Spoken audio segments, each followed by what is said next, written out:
کہتے ہیں کہ ایک بادشاہ کے ذہن میں 3 سوال پیدا ہوئے جنہوں نے اس کو پریشان کیے رکھا۔ وہ سوچتا کہ اگر مجھے کسی طرح پتا چل جائے کہ کام کرنے کے لیے سب سے بہترین وقت کون سا ہوتا ہے، میل ملاپ رکھنے کے لیے بہترین لوگ کون سے ہوتے ہیں، اور دنیا میں سب سے ضروری کام کیا ہے، اگر ایسا ہو جائے تو میں روز روز کی پریشانیوں سے بچ سکتا ہوں۔ ان تینوں سوالوں کو لے کر وہ کئی دن تک غور کرتا رہا، مگر جب کافی سوچ بچار کے بعد بھی اس کے ذہن میں کچھ نہ آیا تو اس نے اپنی سلطنت میں اعلان کروایا کہ جو کوئی اس کے ان 3 سوالوں کا جواب دے کر اس کی تسلی کرے گا وہ اسے انعام سے مالا مال کر دے گا۔ جب بادشاہ کی طرف سے لوگوں نے یہ اعلان سنا تو تمام سلطنت میں کھلبلی مچ گئی۔ قسمت آزمائی کے لیے بادشاہ کے پاس بڑی دور دور سے کئی عالم اور نجومی آئے۔ انہوں نے اپنی دانائی اور علم کے بل بوتے پر ان تینوں سوالوں کے بڑے لمبے جواب دیے۔ اپنی باتوں کا یقین دلانے کے لیے انہوں نے ایک ایک بات کو 100 پیچ دے کر بیان کیا اور زمین و آسمان کے خوب کلابے ملائے، لیکن بادشاہ کی تسلی نہ ہوئی۔ نجومیوں اور عالموں کی بھیڑ میں سے ایک عالم آگے بڑھا اور بادشاہ سے کہنے لگا، کام کرنے کا موزوں وقت چننے کے لیے انسان کو چاہیے کہ ایک چھوٹا سا نقشہ تیار کرے جس میں دنوں، مہینوں اور سالوں کا حساب ہو۔ ہر کام شروع کرتے وقت اس نقشے کو اپنے سامنے رکھے۔ اگر ایسا کیا جائے تو آپ کو یہ معلوم ہو سکتا ہے کہ کام کرنے کا سب سے بہترین وقت کون سا ہے۔ جب وہ اپنی بات مکمل کر چکا تو بھیڑ میں سے کسی نے اس کو پیچھے کھینچا اور آگے بڑھ کر کہنے لگا، یہ سراسر جھوٹ ہے۔ یہ جاننا ناممکن ہے کہ کام کرنے کے لیے بہترین وقت کون سا ہوتا ہے۔ میرے خیال میں تو بہتر یہ ہے کہ آدمی غلط قسم کے کاموں سے ہمیشہ دور رہے اور صرف ضروری کام ہی کرے۔ مگر ایک اور نے یہ مشورہ بھی رد کر دیا اور آگے بڑھ کر کہنے لگا، ضروری اور غیر ضروری کاموں کو پرکھنا بھی ایک مشکل کام ہے۔ جب تک اس کا حل نہ سوچا جائے اس مشورے پر عمل نہیں کیا جا سکتا۔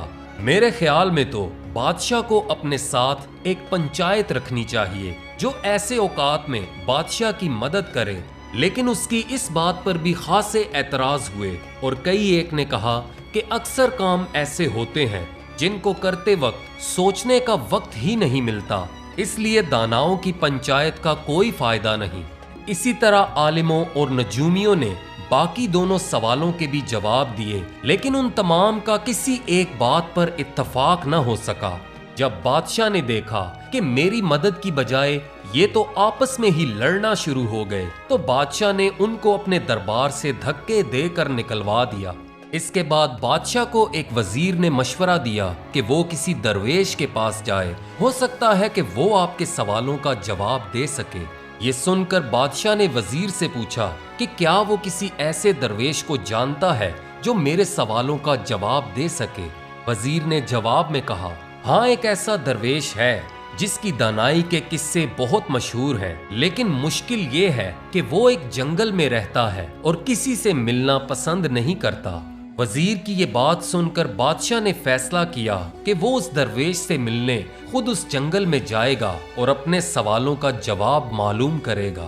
جب بادشاہ کو یہ معلوم ہوا کہ وہ درویش غریب لوگوں کے سوا اور کسی سے نہیں ملتا تو اس نے شاہی لباس اتار کر پھٹے پرانے کپڑے پہن لیے اور چند ایک محافظوں کو ساتھ لے کر جنگل کی طرف روانہ ہوا۔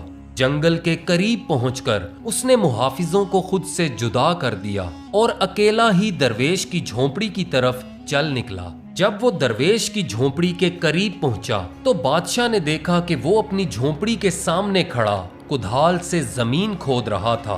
بادشاہ نے اس کے قریب پہنچ کر اسے ادب سے سلام کیا اور کہنے لگا، اے دانا انسان، میں آپ کے پاس 3 سوال لے کر آیا ہوں۔ کیا آپ مجھے بتا سکتے ہیں کہ کام کرنے کے لیے سب سے بہترین وقت کون سا ہوتا ہے؟ میل ملاپ رکھنے کے لیے بہترین لوگ کون سے ہوتے ہیں؟ اور وہ کون سا کام ہے جو اس دنیا میں سب سے ضروری ہے؟ اگر آپ مجھے ان 3 سوالوں کے جواب دے دیں تو میں آپ کا یہ احسان کبھی نہیں بھولوں گا۔ درویش نے بادشاہ کے سلام کا جواب ہاتھ کے اشارے سے دیا، پھر اس کے سوال سنے، مگر کوئی جواب دیے بغیر وہ اپنے کام میں دوبارہ مشغول ہو گیا۔ درویش کے ہاتھ بڑے دبلے پتلے تھے اور جسم بہت کمزور تھا۔ وہ نہایت آہستگی کے ساتھ کدال زمین پر مارتا، پھر جب تھوڑی سی مٹی اکھڑ آتی تو رک جاتا اور لمبا سانس لیتا۔ بادشاہ تھوڑی دیر تک یوں ہی کھڑا اس کو دیکھتا رہا، پھر کہنے لگا، اے نیک انسان، آپ یہ کدال مجھے دے دو اور خود تھوڑی دیر آرام کر لو، کیونکہ لگتا ہے کہ آپ بہت تھک چکے ہو۔ یہ سننے کے بعد درویش نے صرف اتنا ہی کہا، بہت بہت شکریہ۔ اس کے بعد درویش نے وہ کدال بادشاہ کے حوالے کر دی۔ پھٹے پرانے کپڑے پہنے بادشاہ بھی ایک مزدور کی طرح ہی نظر آ رہا تھا، مگر جسمانی محنت کے اس کام کا بادشاہ بالکل عادی نہ تھا۔ جب اس نے کدال چلانی شروع کی تو جلد ہی وہ اس کام سے اکتا گیا۔ پسینہ اس کی پیشانی سے لے کر ایڑی تک بہنے لگا۔ اب بہانے بہانے وہ آرام کی خاطر ذرا سا رک جاتا اور درویش کی طرف دیکھتے ہوئے اپنے 3 سوال دہرانے شروع کر دیے، مگر درویش نے اب بھی اس کے سوالوں کا کوئی جواب نہ دیا اور اپنی جگہ سے اٹھ کھڑا ہوا۔ وہ اپنے ہاتھ کدال کی طرف بڑھاتے ہوئے بولا، لگتا ہے تم بہت جلد تھک چکے ہو، اب تم آرام کرو اور مجھے کام کرنے دو۔ یہ سن کر بادشاہ نے اپنا ہاتھ پیچھے کھینچ لیا اور درویش کو کدال نہ دی۔ وہ جوشیلے انداز میں زمین کھودنا شروع ہو گیا، یہاں تک کہ 1 گھنٹہ گزر گیا۔ بادشاہ اسی طرح کدال چلاتا رہا۔ جب سورج درختوں کے پیچھے چھپنے لگا اور رات کا اندھیرا بڑھنے لگا تو بادشاہ نے کدال ایک طرف رکھتے ہوئے درویش سے کہا، اے دانا درویش، اگر آپ میرے سوالوں کا جواب نہیں دینا چاہتے تو کم سے کم مجھ سے کہہ تو دیا ہوتا۔ اگر آپ مجھے بتا دیتے تو میں شام ہونے سے پہلے اپنے گھر واپس چلا جاتا۔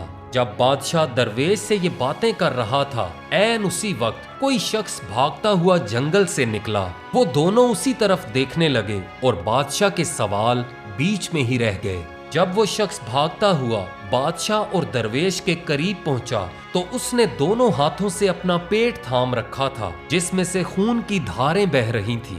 وہ بھاگتا ہوا سیدھا درویش اور بادشاہ کے قریب آیا، لیکن قریب پہنچتے ہی بے ہوش ہو کر گر پڑا۔ بادشاہ اور درویش نے مل کر زخمی آدمی کے کپڑے اتارے تو دیکھا کہ اس کے پیٹ میں ایک تازہ اور گہرا زخم ہے۔ بادشاہ نے زخم کو اچھی طرح دھویا اور اس کے بعد اس پر اپنے رومال کی پٹی بنا کر باندھ دی، مگر خون کسی طرح بند ہونے میں نہ آتا تھا، اس لیے بادشاہ کو وہ پٹی کتنی ہی مرتبہ کھول کر باندھنی پڑی۔ بڑی کوشش کے بعد جب خون بند ہوا تو زخمی آدمی نے پہلی مرتبہ اپنی آنکھیں کھولیں اور پینے کے لیے پانی مانگا۔ بادشاہ فوراً ایک قریب کے چشمے پر گیا اور وہاں سے تازہ پانی لا کر اسے پلایا۔ یہی جتن کرتے کرتے سورج بالکل چھپ گیا اور سردی بڑھنے لگی۔ اب درویش کے مشورے سے بادشاہ نے اس زخمی آدمی کو اپنے کندھے پر اٹھا لیا اور درویش کی جھونپڑی میں لے جا کر گھاس اور تنکوں کے بنے ہوئے ایک آرام دہ بستر پر لٹا دیا۔ زخمی آدمی تو خیر کمزوری کی وجہ سے پہلے ہی اپنی آنکھیں بند کیے ہوئے تھا، مگر اب آہستہ آہستہ بادشاہ کی آنکھیں بھی بند ہونے لگیں۔ دن بھر کے سفر، جسمانی محنت اور زخمی آدمی کی تیمارداری نے اسے تھکا دیا تھا۔ اب اسے نیند آنے لگی، چنانچہ وہ وہیں زخمی آدمی کے بستر کے قریب ہی لیٹ گیا اور جلد ہی گہری نیند سو گیا۔ صبح جب بادشاہ کی آنکھ کھلی تو ایک لمحے کے لیے اسے کچھ یاد نہ رہا کہ وہ کہاں ہے اور کس حال میں ہے، لیکن جب اس نے زخمی آدمی کی طرف دیکھا تو اسے فوراً سب کچھ یاد آ گیا۔ زخمی آدمی بادشاہ سے کچھ دیر پہلے ہی جاگ چکا تھا۔ وہ اپنی آنکھیں کھولے بادشاہ کی طرف بڑے غور سے دیکھ رہا تھا۔ جب اس نے دیکھا کہ بادشاہ اب جاگ چکا ہے تو اس نے اپنے بستر سے اٹھنے کی کوشش کرتے ہوئے بڑے عاجزانہ انداز میں کہا، مجھے معاف کر دو۔ بادشاہ جلدی سے اٹھا اور زخمی کو سہارا دے کر لٹا دیا اور کہنے لگا، اے مصیبت زدہ انسان، اٹھنے کی کوشش نہ کرو کیونکہ خون نکلنے کی وجہ سے تم بہت کمزور ہو گئے ہو۔ بادشاہ نے اسے دوبارہ بستر پر لٹا دیا اور پھر اس سے پوچھنے لگا، تم نے مجھ سے معافی کیوں مانگی تھی؟ زخمی آدمی نے شرمندگی سے اپنی آنکھیں جھکاتے ہوئے جواب دیا، اے بادشاہ، آپ مجھے نہیں جانتے مگر میں آپ کو جانتا ہوں۔ میں وہی جاگیردار ہوں جس کی جاگیر آپ نے پچھلے دنوں ایک جرم کی سزا کے طور پر ضبط کی تھی۔ میں نے قسم کھائی تھی کہ آپ سے بدلہ لوں گا، اسی لیے آج جب مجھے پتا چلا کہ آپ درویش کے پاس اکیلے تشریف لائے ہیں تو میں اپنے گھر سے آپ کو مارنے کی نیت سے نکل کھڑا ہوا، مگر راستے میں آپ کے آدمیوں نے مجھے پہچان لیا اور مجھ پر خنجر سے حملہ کر دیا۔ بڑی مشکل سے میں نے ان سے اپنی جان چھڑائی، مگر پھر آپ کے قابو میں آ گیا۔ آپ نے جو سلوک مجھ سے کیا ہے اس کی وجہ سے یہ گردن آپ کے سامنے نہیں اٹھ سکتی۔ زخمی آدمی نے یہ کہتے ہوئے اپنی آنکھیں بند کر لیں اور سوچنے لگا کہ جلد ہی اس کا سر تن سے جدا کر دیا جائے گا، مگر جب اس نے محسوس کیا کہ بادشاہ نے اسے کچھ بھی نہیں کہا تو اس نے اپنی آنکھیں کھول کر گڑ گڑاتی آواز میں کہا، اے بادشاہ سلامت، میں گناہگار ہوں، لیکن میں وعدہ کرتا ہوں کہ آج سے ہمیشہ آپ کا وفادار رہوں گا۔ اگر ممکن ہو تو میرا قصور بھول جائیں اور مجھے معاف کر دیں۔ بادشاہ اس کی باتیں سن کر دل ہی دل میں خوش ہو رہا تھا کہ اس نے اپنے ایک جانی دشمن کو وفادار دوست بنا لیا ہے۔ چنانچہ بادشاہ نے اسے تسلی دی اور کہنے لگا، اے نادان انسان، جا، میں نے تجھے معاف کیا۔ جب میں اپنے محل میں واپس پہنچوں گا تو اپنا شاہی حکیم تیرے علاج کے لیے بھیج دوں گا۔ اس کے بعد بادشاہ نے اسے تسلی دی اور جھونپڑی سے باہر نکل آیا۔ محل واپسی سے پہلے بادشاہ چاہتا تھا کہ ایک مرتبہ وہ درویش سے مل کر اپنے سوالوں کا جواب پوچھ لے، ہو سکتا ہے اس مرتبہ درویش اس کے سوالوں کا جواب دے دے۔ اس نے درویش کو ڈھونڈنا شروع کیا تو جلد ہی وہ اسے ایک چشمے کے کنارے مل گیا۔ بادشاہ درویش کے پاس جا کھڑا ہوا اور اپنے سوال دہراتے ہوئے کہنے لگا، اے نیک درویش، میں اب واپس جانا چاہتا ہوں۔ جانے سے پہلے آخری مرتبہ تجھ سے التجا ہے کہ مجھے نا امید واپس نہ بھیج۔ اگر ممکن ہو تو میرے سوالوں کا جواب دے دو۔ درویش وہیں بیٹھے بیٹھے مسکرانے لگا۔ اس نے بادشاہ کی طرف پلٹ کر دیکھا اور کہنے لگا، تم مجھ سے بار بار اپنے سوالوں کا جواب پوچھتے ہو، لیکن اے سوالی، تیرے سوالوں کے جواب تو تجھے مل گئے، اب مجھ سے اور کیا چاہتا ہے؟ بادشاہ نے بڑی حیرانی سے پوچھا، سوالوں کے جواب مل گئے؟ وہ کیسے؟ اس پر درویش نے کہا، جو کچھ تو نے یہاں آ کے کیا وہی تیرے سوالوں کا جواب ہے۔ سن اے بادشاہ، میں تجھے بہت پہلے پہچان چکا تھا۔ اگر تو کل مجھ پر ترس نہ کھاتا، زمین کھودنے میں میری مدد نہ کرتا اور میری خاموشی سے جھنجھلا کر جلد ہی واپس چلا جاتا تو یہی زخمی آدمی راستے میں تجھ پر حملہ کرتا اور تمہیں اس پر بہت پچھتانا پڑتا۔ تمہیں تمہارے سوالوں کا جواب مل چکا۔ کام کرنے کا سب سے موزوں وقت وہی تھا جب تو میرے پاس کھڑا زمین کھودنے میں میری مدد کر رہا تھا اور میل ملاپ رکھنے میں تمہارے لیے اس وقت بہترین شخص میں تھا۔